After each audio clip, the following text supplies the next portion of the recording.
Batang dia cantik. Aku suka batang dia. Besar. Batang besar. Jadi okey kan. Rumah pantai dah ada. Tapi apa yang tak ada kat pantai? Ya, tepat sekali. Pokok palm. PELM.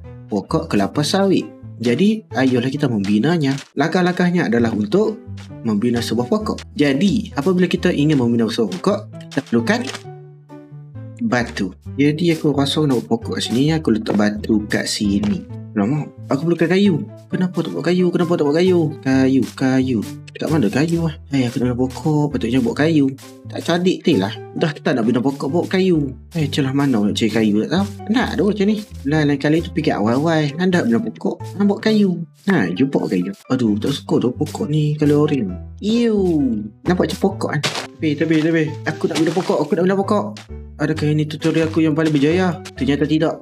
Huduh yang pokok ni. Jadi beginilah hasilnya. Sebuah pokok yang aku tak tahu lah kata huduh ke cantik.